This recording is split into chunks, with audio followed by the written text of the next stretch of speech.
ॐ भूर्भुवः स्वः तत्सवितुर्वरेण्यं भर्गो देवस्य धीमहि धियो यो नः प्रचोदयात् ॐ शान्ति शान्ति शान्तिः Namaskar, my dear friends. I am going to discuss about the two paths advised and explained by Bhagwan Sri Ramana Maharshi, the path of surrender and self inquiry to achieve self realization and liberation. These two paths are the most reliable methods for attaining self realization and liberation. An almost equally common statement was that jnana and bhakti are ultimately the same. This second statement is usually interpreted to mean that whichever of the two paths one chooses to follow, the ultimate goal and the culminating experience will be the same.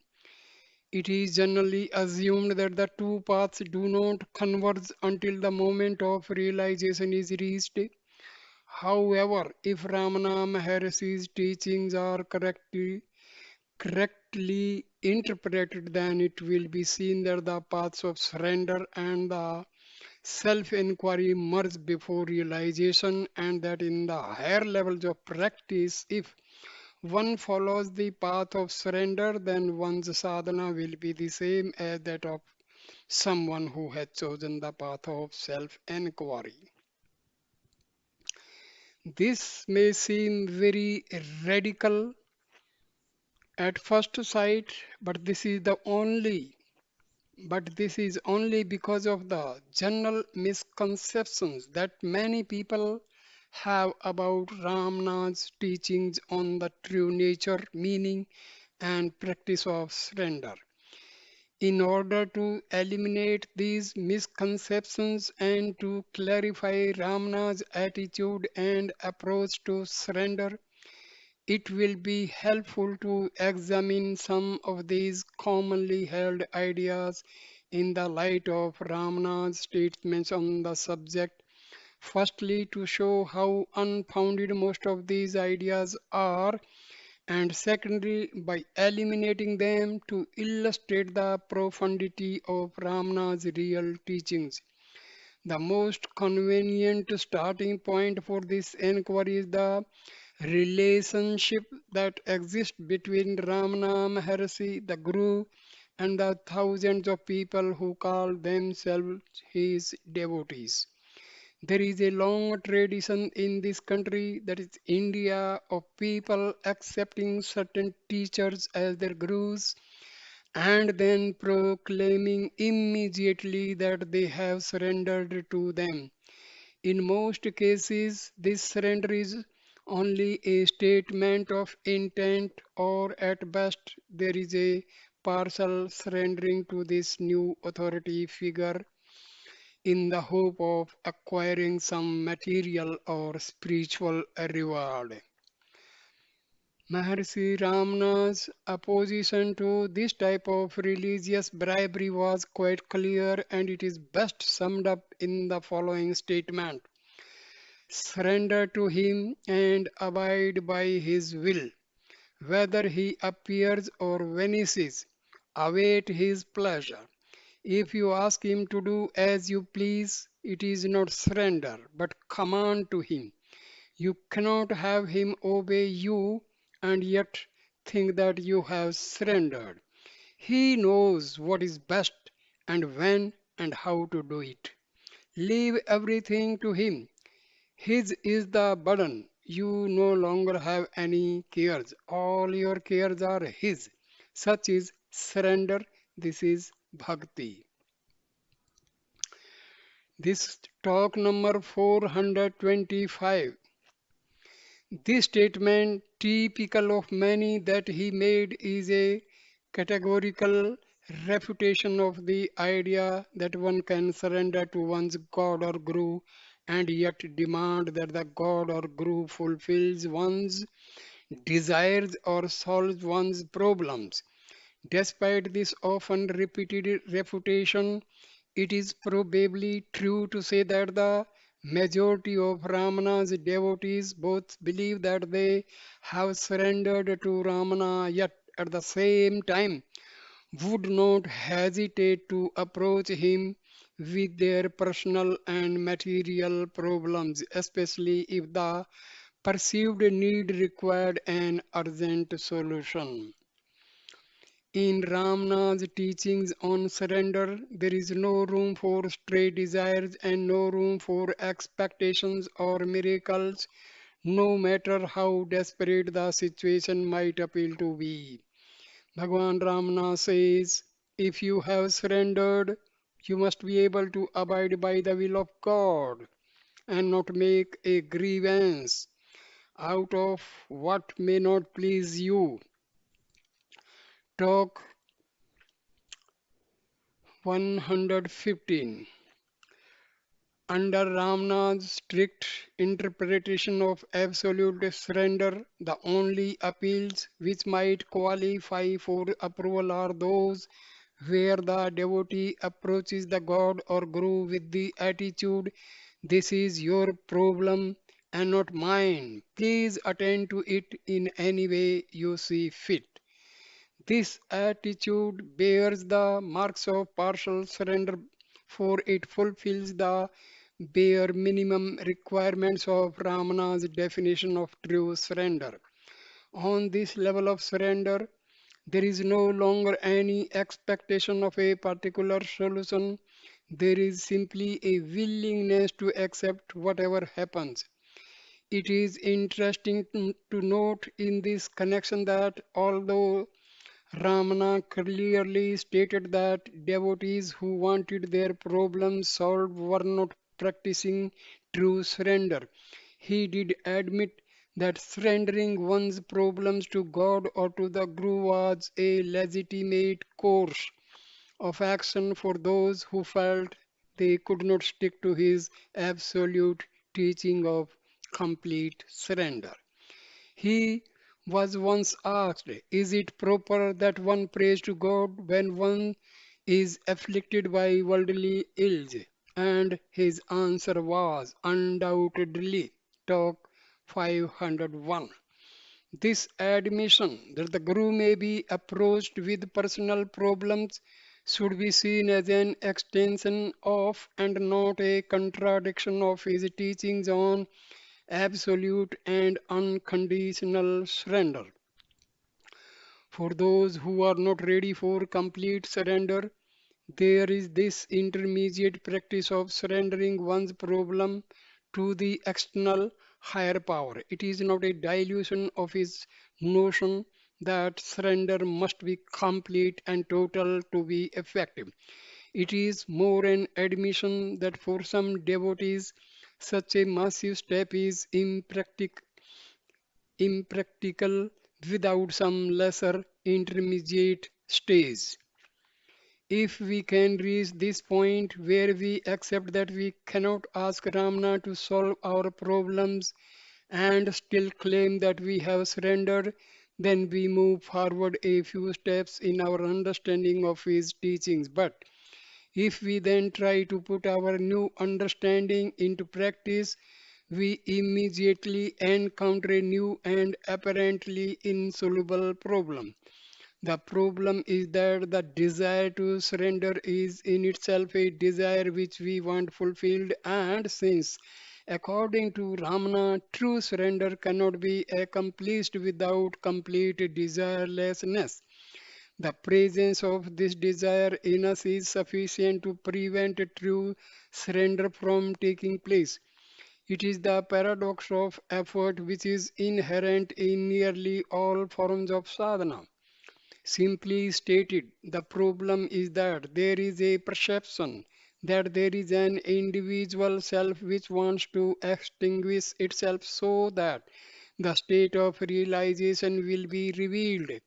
But anything which this individual self tries to do to eliminate itself merely prolongs its own existence. If one sees spiritual practice as something that one does to attain realization, then there is no solution to this problem. There is no solution because the whole problem stems from the totally false assumption that this individual self has a real existence. The first step along the path to true surrender is not to throw oneself at someone's feet and say, I surrender. It is the cultivation of the awareness and the understanding that there is no individual self to surrender and that this individual self never at any time had, has, or will have any real existence. When Ramana said on several occasions, who is to surrender what and to whom? Talk 176. He was trying to drive home this fundamental point that without this understanding that there is no individual self, then all spiritual practices are done under false pretenses, and that meditation, surrender, or self inquiry done without this constant awareness are merely exercises in self deception. The best illustration of this point that I have come across appears in a recent publication called The Secret of Arunachala. In it, a devotee remarked to Ramana that a certain fellow devotee must be well advanced on the spiritual path because he meditated for 8 to 10 hours every day. This is page 73. Oh, replied Ramana, he meditates, he eats, he sleeps, but who is meditating, eating, sleeping? What advantage is there in meditating for 10 hours a day if in the end that only has the result of establishing you a little more deeply in the conviction that it is you who are meditating? This aspect of Ramana's teachings that one is already realized here and now is widely ignored when it comes to practice, but its importance cannot be overstated. Ramana has said, the removal of ignorance is the aim of practice and not acquisition of realization. Talk page 322. The most fundamental piece of ignorance is that there exists an individual self who is going to do sadhana, and that by doing sadhana, this individual self will disappear or be merged in some super being. Until this concept is eliminated on the mental level, it is not an exaggeration to say that one is wasting one's time in attempts to surrender or to inquire who am I. Correct attitude and correct understanding of this matter are of preeminent importance if the application of Ramana's teaching is to be successful.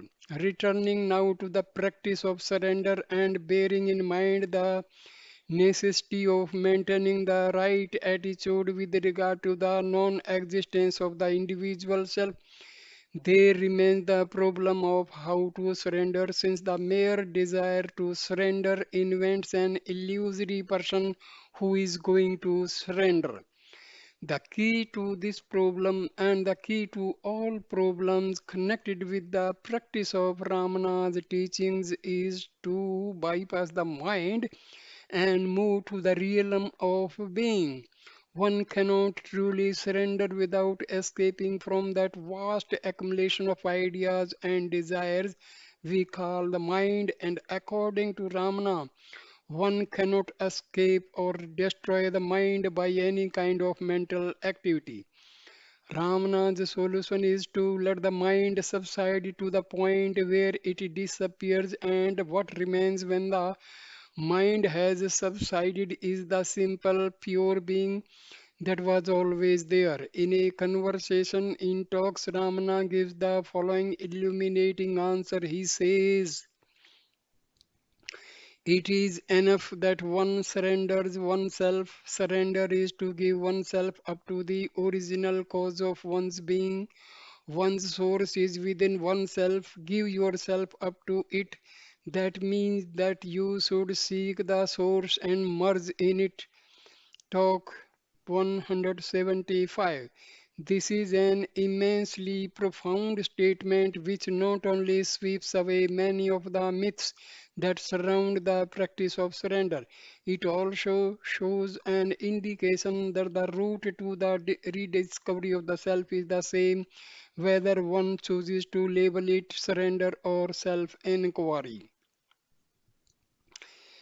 If we examine this statement closely, it is possible to extract three important conclusions regarding Ramana's attitude and approach to surrender. Firstly, there is no external deity or manifestation to whom one must surrender. Secondly, the source of one's being is within us. And thirdly, and most importantly, true surrender is to go back to the original cause of one's being and remain firmly and continually rooted there. If this is translated into terms of practical advice, then surrender comes down to two words, being and stillness. In talks, Ramana says, your duty is to be and not to be this or that. I am that. I am sums up the whole truth. The method is summed up in Be Still, talk page 333. The stillness and the being of which Ramana speaks coexist with each other and reveal themselves in their full radiance whenever interest in one's thought stream dries up. Thus, for Ramana, the practice of surrender is to find within oneself this feeling of beingness and surrender oneself completely to it. On this level of surrender, practice consists of giving up wrong ideas by refusing to give them attention. Ramana's statement that the removal of ignorance is the aim of practice and not acquisition of realization. Talks 322 is extremely relevant in this connection, for it is only wrong ideas that separate us from a full awareness of our natural state. This final stage of surrender is simply a giving up of attachment to ignorance by bypassing the mental processes which cause and perpetuate it. The practice is the fruit of the conviction that there is nothing to surrender. For by denying attention to the mental processes, one is finally surrendering the erroneous idea that there is an individual self to surrender. When one attempts to practice this conviction by putting attention on the feeling of being that is within us, thoughts and desires will initially continue to grow at their normal rate. But if attention is maintained over a period of time, the density of thoughts decreases, and in the space between them there emerges the clarity, the stillness, and the peace of pure being. Occasionally, this stillness and this peace will expand and intensify until a point is reached where no effort is needed to sustain the awareness of being. The attention merges imperceptibly with the being itself, and the occasional stray thoughts no longer have the power to distract. When this point of surrender has been reached, all the ignorant misconceptions which constitute the illusory ego have disappeared. But this is not the final state of realization because the misconceptions are only in suspension and sooner or later they can emerge again. Ramana has stated that the final definite elimination of ignorance is a matter for self. He says that effort can only take one to a certain point and then the self takes over and takes one to the goal. In the case of surrender, the initial effort is the shifting of one's attention from the world of thoughts to the feeling of being.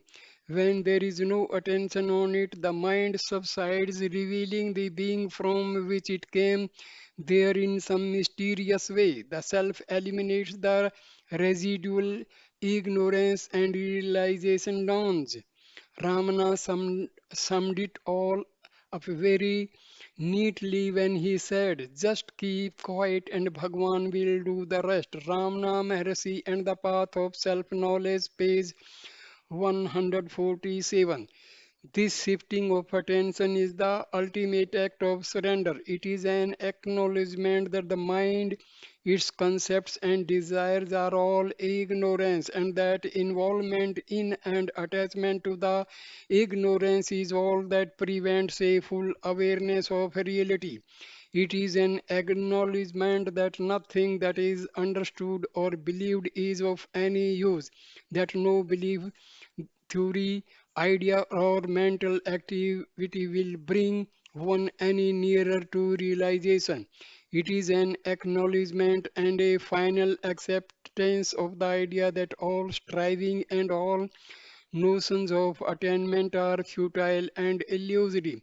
This simple shifting of attention constitutes the culmination of surrender because it is that final surrendering of the ignorant notion that there is an individual self to surrender. It is the final acceptance in practice of the conviction that there is only attachment to wrong ideas and that this attachment can be severed by refusing to give these ideas any attention. This final level of surrendering ignorance represents the full flowering of Ramana's teachings on surrender, and any less absolute interpretation merely entangles one in the meshes of the ignorant ideas he was striving so hard to eliminate. It is admitted that as a concession to weakness, he occasionally permitted and approved lower levels of surrender, such as devotion and worship. But those who could comprehend and practice his more absolute teachings, he would be satisfied with nothing less than the total unconditioned surrender which is implied in the practice of being and the detachment from ignorance. Bearing this in mind, it will now be constructive to have a closer look at the practice of self inquiry and to focus attention on the large overlap that exists between inquiry and surrender. Ramana's advice on self inquiry was clear, simple, and direct, but like his advice on surrender, it has often been misunderstood and misrepresented. The easiest way to avoid errors is to remember three simple but fundamental tenets of Ramana's teaching. Number one, firstly, that we are all realized here and now, and that the only purpose of sadhana is to remove the idea that we are not. Secondly, there is no individual self to extinguish because the individual self never at any time existed. Third, and thirdly, no amount of mental sadhana is helpful because the mind cannot do anything except extend the frontiers of its own ignorance. If an awareness of these points is continually maintained, then the most obvious errors in practice can be avoided. One immediately sees that concentration on a point in the body is counterproductive because it involves mental effort. One can also eliminate the idea that self inquiry is a mantra or an exercise in self analysis because both of these approaches involve mental activity. On a more subtle level, if one maintains an awareness that the individual self at any time ever exists, then one can avoid the dangerous but often deeply rooted notion that self inquiry involves oneself looking for another self.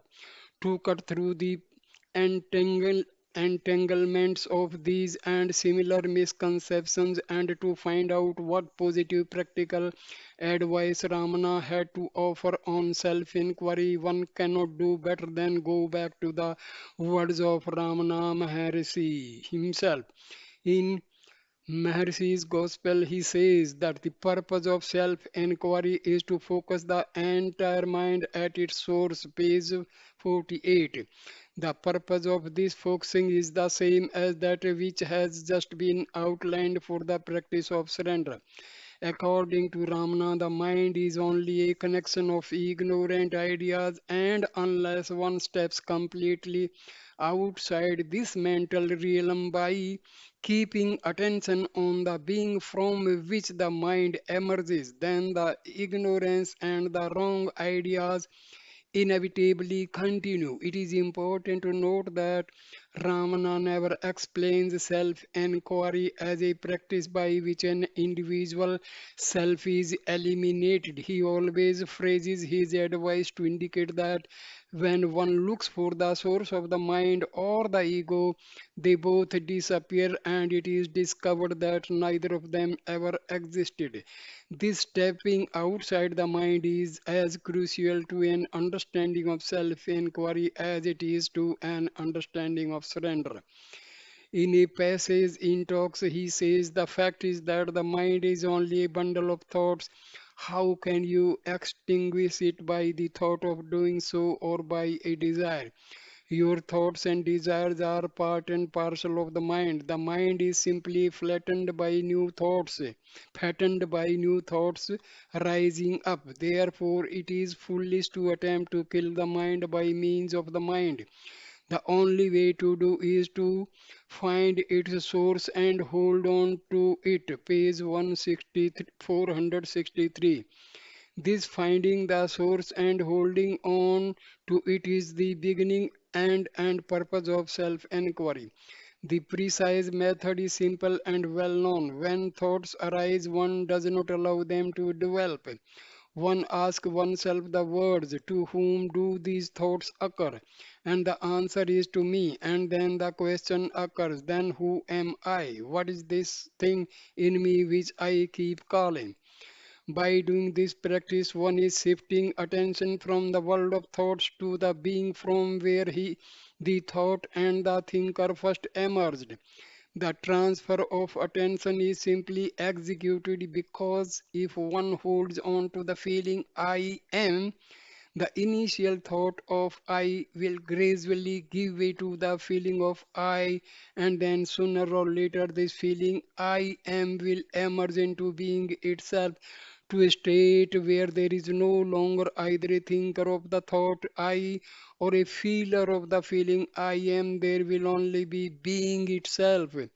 This is the stage where attention to the feeling of I am has merged with the being from which it came, so that there is no longer the dualistic distinction of a person giving attention to the feeling of I am. There is only being and awareness of being.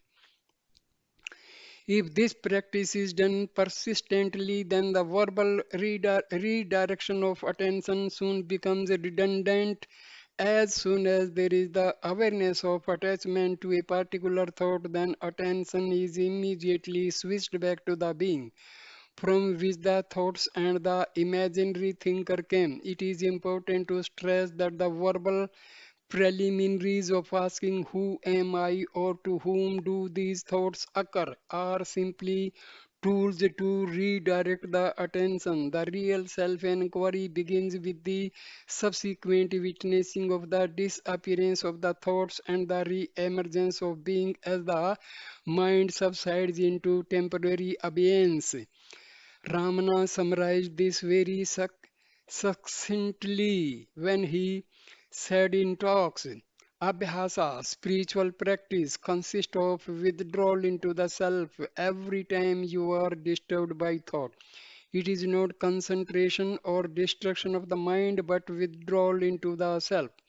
Since in Ramana's terminology, the terms being the self are virtually synonymous, What he is describing here is the practice of withdrawing into the being and remaining there undisturbed by the transient distractions of thoughts. This practice may be viewed from two perspectives. On the higher levels of surrender, maintaining awareness of being can be seen as a surrendering of wrong ideas, including the wrong idea that there is someone to surrender, whereas in self inquiry, one reaches this same point of being by actively discarding thoughts and by tracing back the feeling of I am until it finally subsides into the being from which it came. Though the two descriptions might appear to be describing two completely different approaches, particularly in the preliminary stages, if the practices of surrender and self inquiry are persistently and earnestly pursued, the two approaches finally merge imperceptibly into the single practice of being. To surrender false ideas is simply to be, and that same state of being is the point where thoughts and the idea of the thinker disappear. This point, this state of being, is beautifully described in talks when Ramana says, it is the state of perfect awareness and perfect stillness combined. It is the interval between two successive thoughts and the source of and the source from which the thoughts spring. Go to the roots of the thoughts and you reach the stillness of sleep, but you reach it in the full vigor of search, that is, with perfect awareness. Page 564. This point, which Ramana describes so graphically, is the point of convergence between the path of self inquiry and the path of surrender. The final definitive detachment from ignorance has not yet happened, for this final elimination is a matter for the self. Until that elimination takes place, one can only be, and once the awareness of being is maintained effortlessly, then the being of surrender, in which one has given up all ideas, is the same being which results from witnessing the disappearance of the I thought. This state of being is still a stage of sadhana, for it lacks permanence and the mind is liable to reassert its dominance at any time. However, it is the final stage, and as such, it is the purest and deepest level of both surrender and self inquiry. It is a state which belongs neither to the world of ignorance nor to the absolute reality, but somehow mysteriously, according to Ramana, it provides the link between the two. When Ramana said on one occasion, do not meditate, be, do not think that you are, be. Secrets of Arunachala, page 73. He was summarizing the whole of his practical teachings because for Ramana it is only in this state of effortless awareness of being that the final realization will be revealed. So, my dear friends, this was the explanation and description by Bhagwan Sri Ramana Maharshi about two paths, that that is the path of surrender and the path of self-inquiry. Thank you for your patience, for watching and listening this talk. Please like, comment and share the video and subscribe my channel. Thank you, my dear friends. Namaskar.